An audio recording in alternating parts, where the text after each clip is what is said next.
Hey, Steve Shenbaum here with Laugh With, and today we're laughing with my dear friend, Kory DeHaan. Before Kory jumps in, I want to celebrate this man. Dear friend, I have total bias to this guy. Dear friend, a father of 3 amazing girls, and husband to Rachel DeHaan.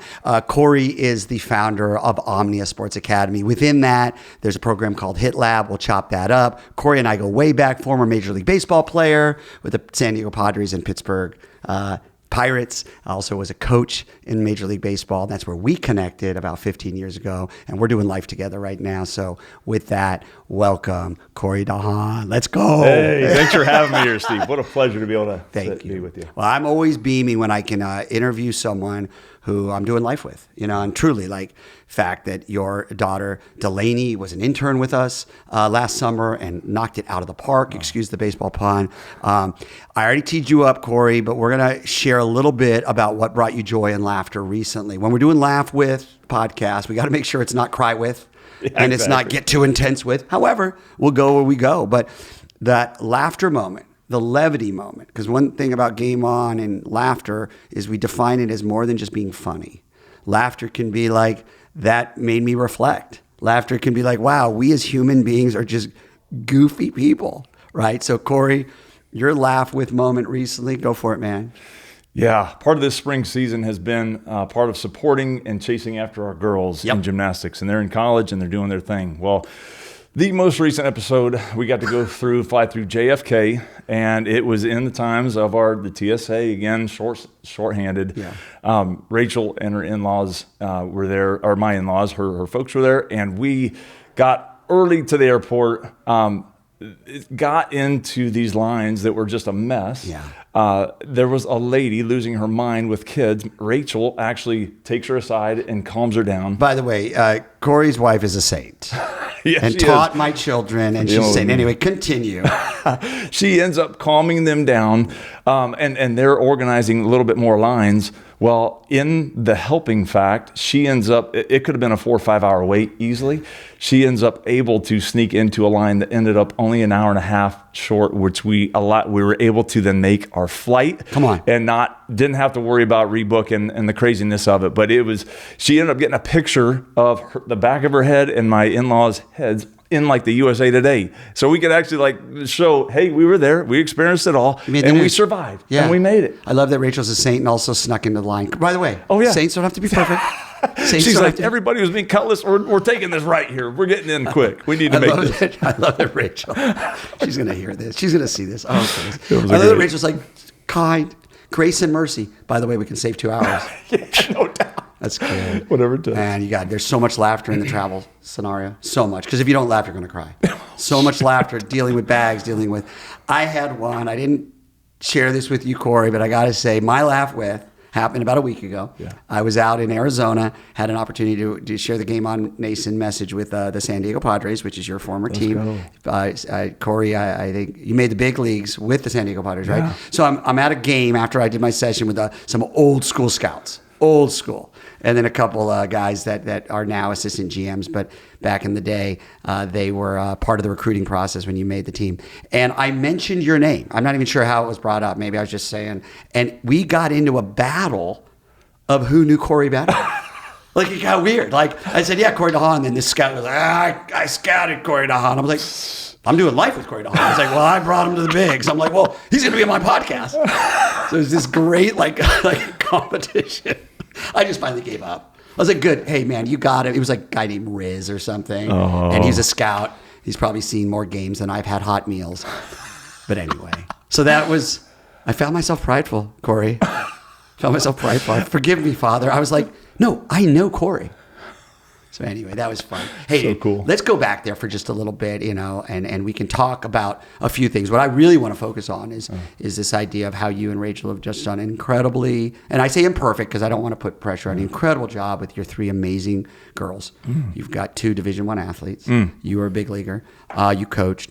But I want to back up a little bit and talk about, just for a second, the joy and laughter when you played your first Major League Baseball game. Everyone dreams, not everyone, so many people dream about that. Like, kids have posters on the wall. You did it. Was it home? Was it away? Was it in San Diego? Who did you play? What'd you do? Yeah. Take us there, because most of us would never get there. Yeah, little kid's dream come true, right? And you can't believe you're there, because I was still pinching myself, walking around the clubhouse. Tony Gwynn, Trevor Hoffman, some of these names that you grew up watching and idolizing. And so the cool part was I had an injury coming out of spring training, and so I'd been on a rehab assignment, and they called me up, and we just happened to be in Pittsburgh, which is the team that I had just come from. And so there was a little bit of friendly warfare going on the Padres wanted to say, hey, so we got him, and they put me in. Well, of course, my first few at-bats are like, see you later after a couple of strikeouts, which humbles you quickly and knows, oh my goodness, this is the big leagues. This is real pitching. And finally got a chance. Boch told me after my first strikeout in the game. Bruce Bochy was our manager at the time, and gave me a chance to start. I actually struck out my first at bat. Second at bat, Boch pulls me aside and says, hey, dude, stop thinking so much. Would you just get up there and you see that first pitch, and if it's close, start whacking. So Brad Klontz for the Pirates at the time, submarine guy, ends up throwing a pitch. I close my eyes, somehow end up hitting the pitch and hit it over Brian Giles' head for a double. That was your first hit. And I literally, and I couldn't hardly feel the ground as I was running, and just thanking the Lord that something went fair and went away from me. I find it so interesting that you remember every detail. Seriously, Brian Giles. Yeah. Bruce Bochy. Bruce Bochy, Brad Klontz, the pitcher. Brad Klontz, the pitcher, how he threw. Yeah. Were you at PNC Park, or was it? This was still at the old Three Rivers. Old Three Rivers. Yeah. It was a away game. Yeah. But it was a team you knew well. Yeah. Three Rivers is the Pirates' old complex, and now they have PNC Park. Yeah. What did you feel? Come on, man. We don't get doubles in Major League Baseball. What did you feel like when you got to second base? Well, the weight was lifted off, but it's just like it. And I don't want to say it's simple to play baseball, but it's still the round ball, the round bat. You've been doing it your whole life, and sometimes we just overthink it at the higher levels, and it's a mental game as all life is. Yeah. But we put pressure on ourselves, and it's like, dude, you trust what got you here. Trust your abilities, trust your practice, and enjoy. And but you're doing it in front of thousands and millions of people too. So I've made some sure mistakes in front of those people too. Yeah.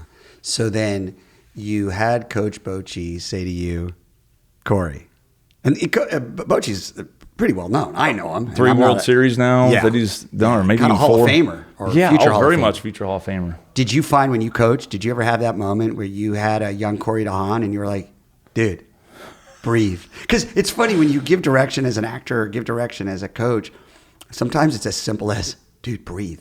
Yeah. So did you find that moment when you became a coach where you had a Kory DeHaan and you tried to handle it the same way Coach Bochy handled you? Yeah, and even leading up to that, I didn't think I was even going to be a coach. I was I can't do this. This is craziness. And thankful to the Pirates and leadership development and growth opportunities and learning that then given experiences to now apply to these even younger kids and the pro kids are like, yes, I see these kids. You want to give them examples. You want to show them ways, create opportunities for them to figure it out. Not just say, hey, Coach Kory did this, but how can you put them in positions to figure out a math problem, to figure out a solution to getting the barrel or making the right stuff happen. Yeah.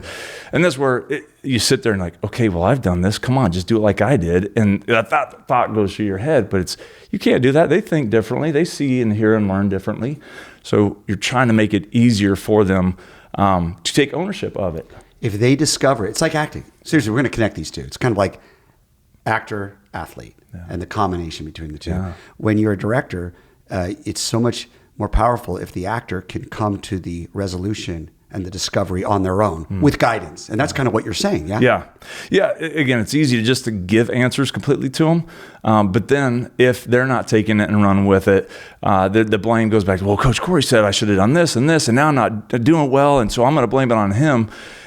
So we kind of slow play it so that hopefully it ends up lasting longer in their ownership of it and their ability to make some adjustments. And that's what we want. We want them to self-discover it on their own.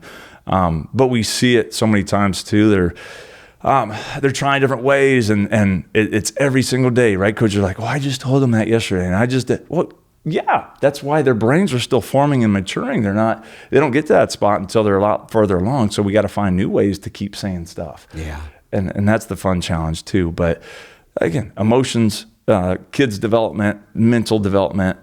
You're trying to be their guide on the side. You're trying to be their big brother, giving them advice, and you celebrate in the good times, but we have just as many tough times too. Yeah. So you're really trying to understand it's a tough game, but it's so relatable to life, and that's why I love the game. I know of baseball. you do, Kory. You always do a good job of like making it make sense, connecting it back. I love it. I had so many things I want to ask you. Hey, I want to actually hit you with something that we didn't really prep. We didn't prep for any of this other than kind of letting you know there's a laugh with moment and sharing that story when you were at the airport and I was in Arizona with the Padres. When did you know? And I'm going to challenge you, man, because Kory, you're so humble. You are. You're so humble. And when did you know I'm really, really good at baseball? Seriously, when did you know, like, holy cow, this is more than just travel ball? And I'm not mocking that. More than just, wow, I could be a starter on my high school team. When did you realize, my goodness, I might be in the top 2% in the country? Because that is what you are if you make the big leagues. Yeah, you never really get there. I didn't. High school, late bloomer. College, was able to, an old scout said, just get a little bit better every year. Just keep putting up the numbers. Just keep getting a little stronger, a little bit faster. They'll see it, notice it. But I went to a small D2 college, and when I got drafted, my first game was in Erie, Pennsylvania, and we're facing a number one starter out of LSU. Yeah. And I'm going, I'm just a little podunk D2 hitter, and I end up, again, hitting another ground rule double. Now, the fun part was I hit it well. I took off running hard. I saw it go over the wall. You thought it was a home run. I thought it was a home run.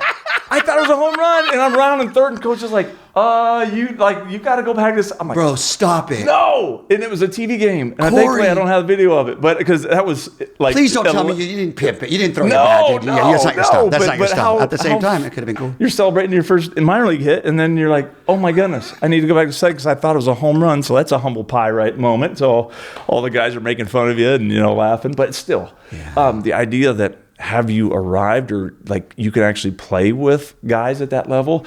I got a couple years under my belt on the pro side, and I'm like, I'm hanging with these guys. Like I'm hanging with them. I'm surviving. But the coaches were giving me opportunities, and as we know, baseball's a long season.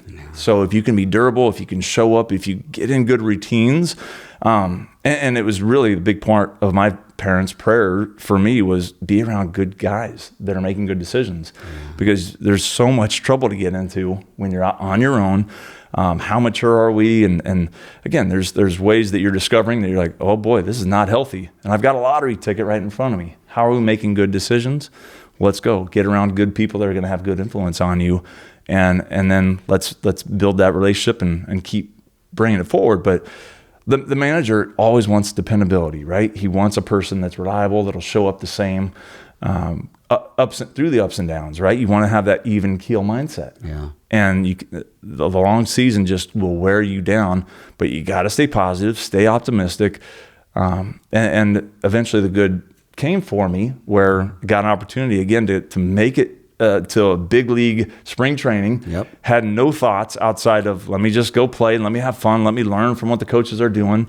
Guys like Alan Trammell, as an infield coach back with the Tigers organization, is now our outfield coach in San Diego.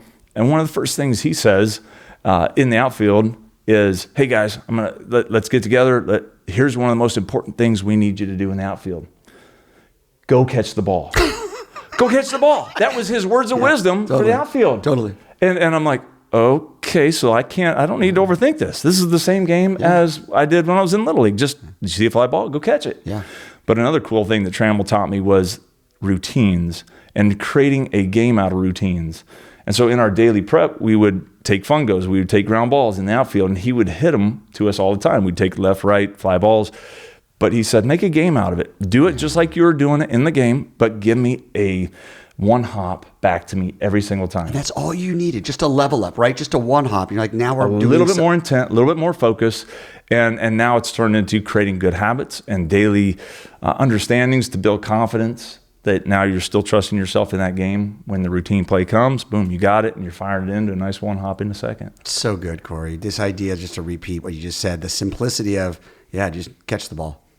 And gamifying something that's repetitive. Yeah. Because if we don't gamify repetitive, you can get bored. But fact is, you and I've talked about this, in the game of life, like so much of the stuff that we need to do are basic, like drink water, like get rest, like, yeah, do the same thing over and over and over again, just a little better. The best of the best don't even need, like I look at awards now, or not awards, but I say, hey, if you get this, if you complete this task, and I'll give you a popsicle, or I'll give you like a little treat or a little reward for it. And that gets them going. But the best of the best don't even need the reward. They just know that the competition side of it, I'm gonna win this just because I want to win it. And I want to be better. But it is fun to show some enticing, some intent to say, hey, if we're getting more line drives than pop-ups, I'm going to give you a little treat at the end. And that's that carrot that can keep them going and motivated and growing in the right direction at least. You kind of transitioned me into where my brain was going, so I'm fascinated by this. You know, because we know each other. Jackie and I are raising 2 girls. You've got 3 ahead of us. You've got 2 Division I athletes. That's so rare. You could argue that might be as unique of a percentage as making the big leagues. You have 2 scholarship Division I athletes. So I have to ask you, I've watched this video of, I think it's Allie Reisman's parents watching her in the Olympics. Have you seen this? If anyone hasn't seen this, go check it out online. It's hilarious. It's the parents. Is it Allie Reisman? Yeah. Allie Reisman's parents. It's only a shot of them.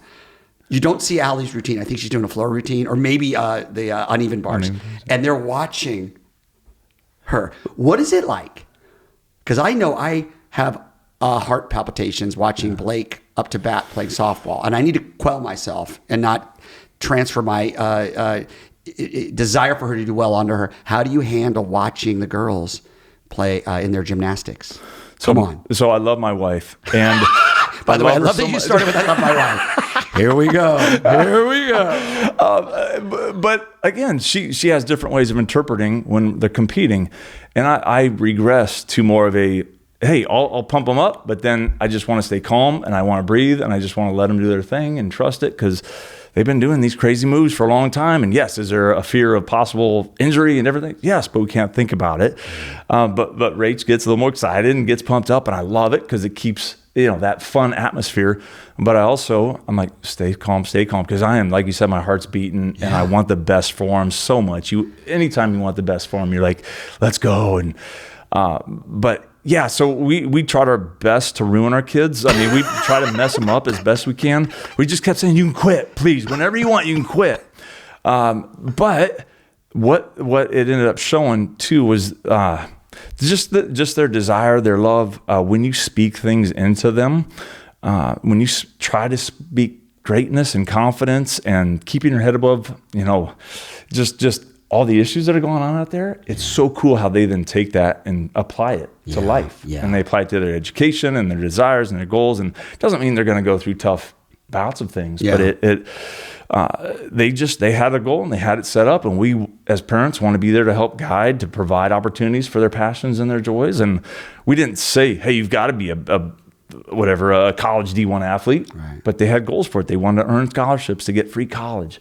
And they were committed to it, and they put the time in. I'm going to challenge you on this one. Yeah. Have you had a moment? I think everyone can learn from this, whether you're a parent or you're just a leader or you're a presenter, which is all of us, if you put all those things in play.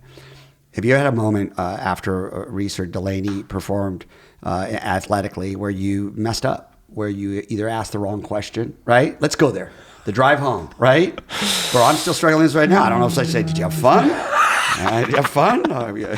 Well, then, did you enjoy the game? They get skunked 14-0. You're like, hey, what did you take out of it? Like, seriously, Kory, where's a moment where you've had that drive home from one of the gymnastic events where you may have asked the wrong question? Cool? Is that fair? It is. I mean, there's multiples, but I think as you're trying to be gentle from a parent perspective always, and you're trying to encourage, but you saw the big mess up, and you're like, so what happened? Like, what were you thinking? What were you trying to do? Yeah. And they'll immediately go, oh, I know, that's embarrassing. And they feel worse, and they, but it really, sometimes there's just weird things happen, and I want to chalk it up to no one's perfect. We're all human. But the girls understand too. We support them through all of their abilities. They're trying to trust their practice. They're trying to do the mental conditioning side of things before they go into it. But I'll open my mouth too much. My wife will hit me in the shoulder as soon as I say something on the not caring list. But you want to know, right? You're like, what happened? Like, did you not get enough sleep last night? Did you not trust yourself? But they'll be honest with it too. Yeah, it just didn't work out. I think one thing that you're finding, and I see this in the leadership space in companies too, is Rachel and you balance each other out. Big right? time.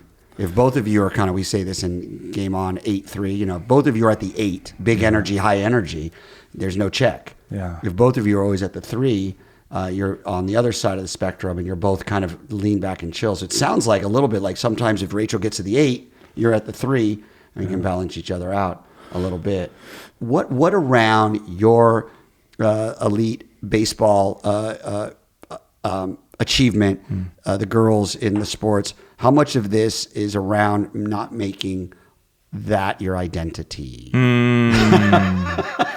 So much, right? Yeah, I mean, and this could keep going, but I know that I'm sort of teeing you up for where I want to go here, but let's talk about that versus you're the big leaguer. Rachel, you're the educator. Steve, you're the Game On guy. Reese Delaney, you're the gymnastic girls, right? Yeah. Oh, totally. And that was a part in my faith too, where I got out of the big leagues a little frustrated because I wanted to be there a lot longer than what I was. I had some injuries, but got into regular life with a little bit too big a prideful chest. And wanted to be like, hey, I'm a big leaguer. I got to act like a big leaguer. I got to look like a big leaguer. I got to have the money and the bling and all the stuff. And I was starting to do things for the wrong reasons instead of trusting what God had for me and seeing where that might be. So I got humbled a lot through some life instances, and you learn quickly, okay, what do I really love to do? Where's my passion and how does that grow? And so where's your identity lie? And then, what's God equipping you to do in that season, or what's your assignment for that season? And that's what we're constantly trying to apply to our girls. You are not a gymnast. You're a follower of Christ. You're a strong sister, an amazing daughter. You're a gifted just with your mind and how you think and process things. And guess what? You're pretty good at gymnastics because you love it and you put a lot of time into it. That's good. And you've worked hard. And so when you create that as your identity, as you know who your faith lies in and where your end result is going to be eventually, but then what are the talents and abilities he's given you, and then how are you using those, and how can we continue to encourage you in those abilities, right? That's hardcore. I just picture, I'm serious, like you're so humble, but you're in the big leagues. There's people waiting to get your autograph. You've got the girls and on social media now where there's fans showing up to these, what they call Olympic sports, right? It's not just basketball and football and baseball that's getting the applause in college sports now. You got the Instagram. I'm not on TikTok. You got the TikTok. And so you're almost dealing with like this sort of like these two forces coming together. You get cheered in front of 60,000 people, right? Well, it's amazing how quickly your look at me type thing your head could get in the space that people are applauding you a ton and liking you a ton. And so that's the cool understanding too, if you've got a platform to use. How are we using it? Are we just using it to try to make money or to promote a product? Or are you really promoting something that's convicted in your life and that you feel like passionate about and growing? And so I think that's what we all in general want to do our best with what God's given you for. Hey, how can I help others? How can I help bring wisdom to others? How can I come alongside and serve, right? And serve God through that. Yeah, so. The transition was perfect. I do want to talk about Omnia Sports. I've been following Kory. You've gone from playing ball to coaching, which is where we met, to doing some more coaching over at the IMG Academy, and now you started your HitLab, which has turned into sort of this Omnia Sports. I want to talk a little bit about, not just so much tell me about it, I want to tee you up to be, what is it that fires you up about this ministry, this new platform that you've leaned into? And also, man, chop it up. Let's talk about some of the challenges of being a entrepreneur. I appreciate that. So leaving IMG, learned a ton again through the Pirates, from IMG as well, from how they run camps, how they run their business, how they market, how they set up opportunities for parents to get kids into an elite setup. And that's then where I felt called to, and other good people around me encouraging, saying, hey, well, let's start something up which HitLab Palmetto was then formed And it was really just a place to create opportunities, to connect with families, to come alongside and help grow their young athlete. Specifically with baseball and softball. Yeah, right? baseball and softball athletes. Yep. And athletic, humble, resilient competitors, right? We want to create that whole body of work for who they are, not just the skills, not just the how much harder and bigger and faster can I get, but what kind of teammate can I be? And what does that look like from our coaching perspective too? Because we know the coaches, we all know the famous lines, they have the biggest influences on our kids. And today, unfortunately, a lot of times you see the bad coaches run-ins on the fields and different things that happen. And sometimes parents can lose control just because of their want and desire to have their kids have success too. There's a lot of emotion involved when you're watching your kid. You got public, you got living vicariously through the kid. Yeah. So we're trying to come alongside parents to help guide them, help give them wisdom, create a safe space for them to say, hey, we're not perfect, but we're trying to be part of the recipe to help your child develop from a 6, 7, 8-year-old age up to through high school, hopefully into college, into whatever their goals and dreams might be someday. And so within that, we came up with an idea of saying, well, a family life schedule is so crazy these days, and we don't have enough time to be together, to spend time together. At the end of the day, we're rushing and we're trying to sleep fast and we're trying to get everything in. And so we created Omnia Sports Academy, which is tailored to athletes that really want to impart, like they want to be part of, man, I love this sport and I want to put everything I can into it. And we wanted to create some elite training, which is professional coaches, oversight and training alongside them. I've got amazing guys from the Pirates, from Jerry Beard, who I work with now, who's come on staff, but just really quality, high quality folks that are learners, that want to help and grow these kids. But we wanted to create a flexible education program. So these kids are in the tutelage of their parents. It's almost like a homeschool type setup, but they come to us and we help guide them in their education. They can go slower, they can go faster, but we have teachers on site that help do that as well. But then the third thing was we're done by the middle of the afternoon. And now you get to go do a second sport or an extracurricular instrument, or go hang with your family, or do the church Wednesday nights, or like just have a little bit of time to breathe and be, which it feels like those dinners around the lunch table and dinner table do not happen as much anymore. And so we're trying to encourage how do we set our parents up for success to have our kids have success. Yeah. And then in the end, create better humans at the end of the day. Kory, I've been seeing this, and I'm not knocking it. I'm all about youth sports. I love it. But yeah, it gets to a point, man, where it's overplayed and you start finding that the parents are Uber drivers. And every weekend is some wild tournament, right? Like 4 hours away, 5 hours away, getting on a plane, right? So I'm not knocking it, but I appreciate navigating that and creating some space for kids to be kids. Yeah. How do you deal with, I'm going to put you on the spot. I can't believe this. This is not Laugh With anymore. This is called Fix Us, Kory. Fix Us. No pressure. I'm totally going to put you on the spot, bro. Yeah. But have fun with it. Dude, how do you deal with the parent that's hot, that's heated? Yeah. How do you deal with it? Dude, and don't name names. No. Steve Shenbaum. No, but, I get it, and I'm chill. Like, I do not want to be that guy. I'm not going to run game on and then find out that Steve Shenbaum was thrown out of a middle school softball game because he lost his cool. That'd be a bad look. But I feel it. I'm sitting in the stands, and I'm like, don't say a word. And I'm sitting there going, I want my daughter to do well. If you slide hard into her at second base, that will upset me, right? How do you deal with a difficult parent? Oh, so we love our parents, right? We love their passion and joy. Hold on. Katie's in the room. Kory started twice. No, I just want you to know I love my wife. I love these parents. By the way, when you hear that, Kory's about to explain to you what you're doing wrong. Go. Kory, we know you love the parents. And fix us. And at times, right, you can they get out of control. They in a good, passionate way. Do you tell them, like, just move the mic? Do you tell them, like, hey, just don't talk? Like, Yeah, we've got to tell them to stay in their seat. They don't need to be coming by the dugout Like anymore. literally stay in your seat. Yeah. Like your kids. I'm sorry. This is the laugh with, by the way, because it's funny. Yeah. It's funny. Or when you're yelling at the other team, you're making our team look bad because it's not like you're embarrassing us by calling out another chant that they're doing and it's offending you, but you're not the player. You're not the coach. You're not playing. I actually think, I'm not trying to get serious here, but I do think that's part of the reason why there's fewer and fewer coaches that want to raise their hand. It's kind of like volunteering for the Home Association. That's a whole nother sitcom. But you're kind of like, do I want to be part of this club, right?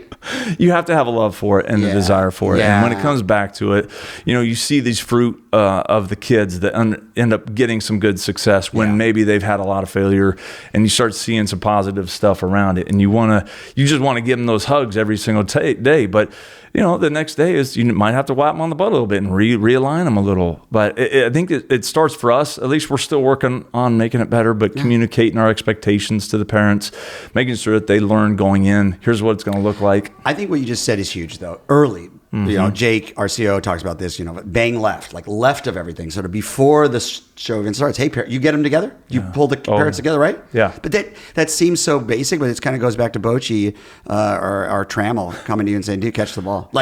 It's kind of Captain Obvious, but kind of like, oh, that's kind of what I needed. Like, so prior to developing those kids and getting on the road and playing these games, you'll gather the parents? We do. And we go through what we stand for. We go through our expectations. And again, we're not for everybody. And so we understand that. But we're for the people that want to connect in a way that let's align in certain values and let's align in certain priorities and how they're growing in their sport. And then, let's keep having honest talks, though, too.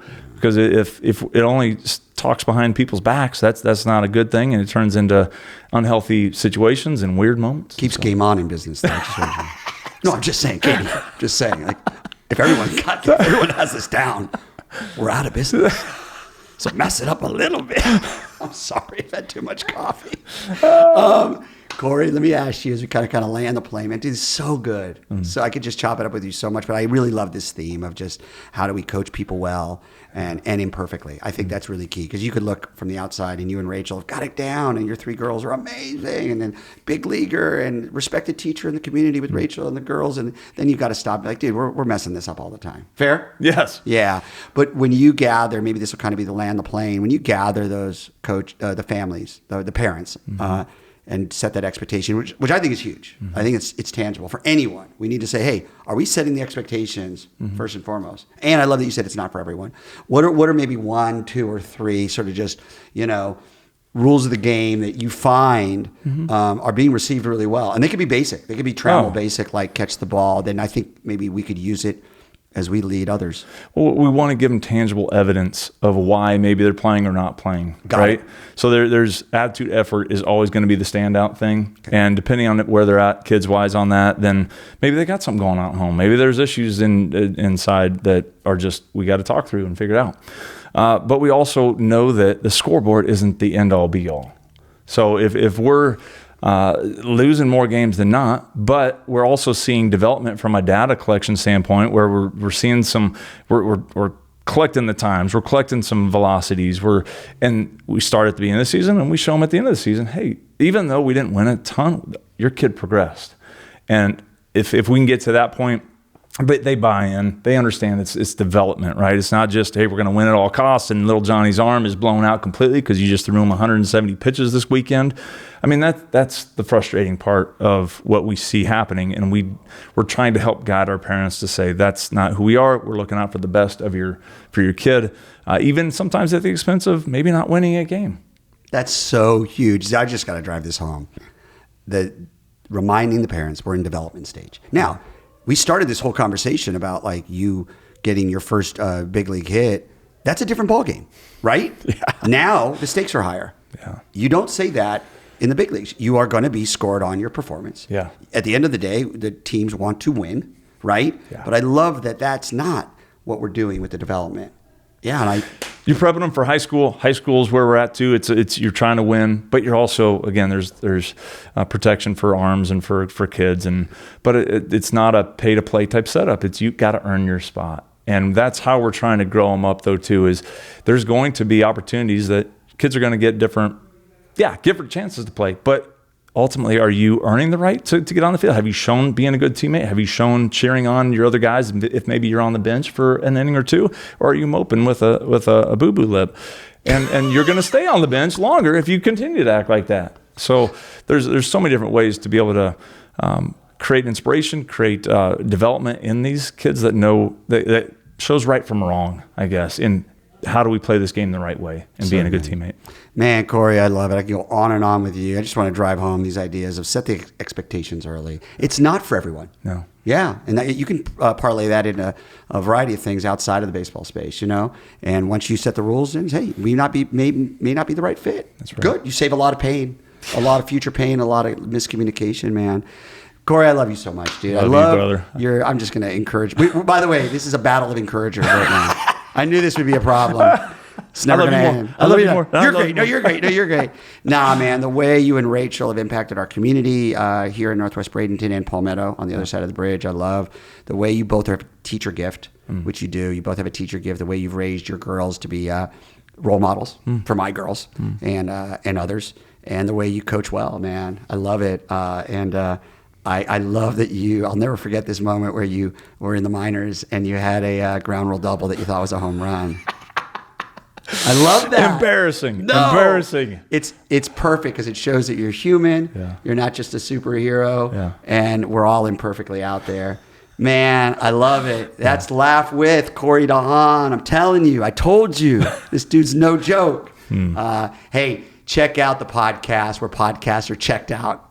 I always laugh about it. There's a link somewhere. You can subscribe to our newsletter and be part of our community and continue to hear wonderful people within our community. And we're going to be bringing some folks in on the Zoom from outside this region, focusing on Laugh With high performers. Kory DeHaan, you're one of my high performers, one of my dear friends. And I love you dearly. I love you too. Thanks. Well done, brother. You're doing great. Good job. Awesome. All right. That's it. Let's go.